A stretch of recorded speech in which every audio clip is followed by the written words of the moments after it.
60세 이후의 수면은 단순히 잠을 못 잔다는 문제가 아니라 뇌호르몬 신체 리듬이 자연스럽게 변화한 결과라는 점을 먼저 이해해야 한다.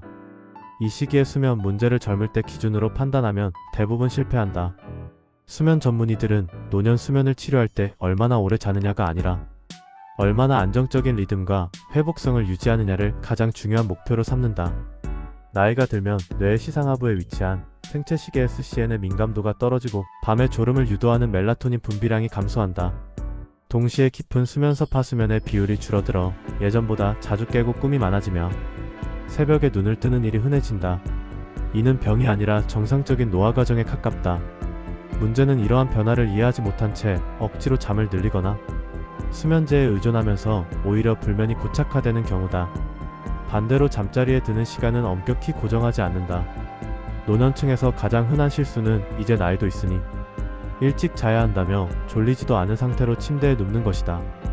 이는 침대를 잠드는 공간이 아니라 뒤척이며 생각하는 공간으로 학습하게 만든다. 수면 전문의들은 눈꺼풀이 무거워지고 책이나 TV 내용을 놓치기 시작하며 몸이 자연스럽게 이완되는 신호가 올 때만 침대에 눕도록 지도한다. 평균적으로 60세 이후의 적정 수면 시간은 67시간 정도이며 이보다 적다고 해서 반드시 문제가 되는 것은 아니다. 저녁 시간 관리 역시 매우 중요하다. 취침 3시간 전부터는 위와 뇌를 동시에 자극하는 요소를 최대한 줄여야 한다. 과식이나 야식은 위장관 활동을 지속시켜 깊은 수면을 방해하고 카페인은 노년층에서 젊은 층보다 훨씬 오래 남아 각성을 유지시킨다. 술은 특히 위험한데 처음에는 졸음을 유도하는 것처럼 느껴지지만 실제로는 깊은 수면을 붕괴시키고 새벽 각성을 증가시킨다. 수면 전문의들은 술로 자는 잠은 회복이 아니라 마취에 가깝다고 설명한다. 취침 전 1시간은 수면의 질을 좌우하는 결정적인 시간이다. 스마트폰, TV, 태블릿과 같은 밝은 화면은 멜라토닌 분비를 직접적으로 억제한다. 특히 노년층의 뇌는 빛 자극에 더 민감하기 때문에 조금만 본다는 것이 거의 통하지 않는다. 이 시간에는 자극적인 뉴스나 걱정거리 정리도 피해야 한다. 뇌는 감정적 자극과 논리적 사고를 구분하지 못한 채 각성 상태를 유지하기 때문이다. 수면 유도를 위해 수면 전문의들이 실제로 권장하는 방법 중 하나는 호흡을 이용한 자율신경 조절이다. 가장 대표적인 방식은 천천히 들이마시고 더 길게 내쉬는 호흡이다.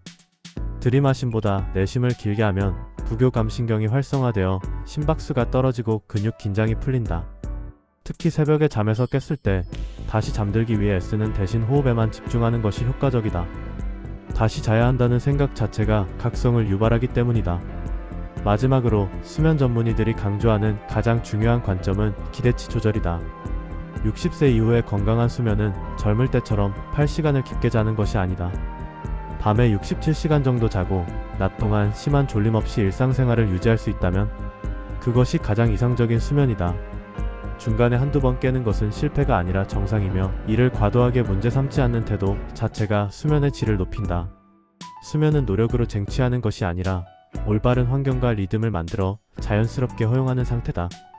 60세 이후의 수면 유도는 속도를 늦추고 억지로 통제하려는 마음을 내려놓을수록 오히려 좋아진다. 이 원칙을 이해하고 꾸준히 실천한다면 약에 의존하지 않고도 충분히 안정적인 수면을 회복할 수 있다.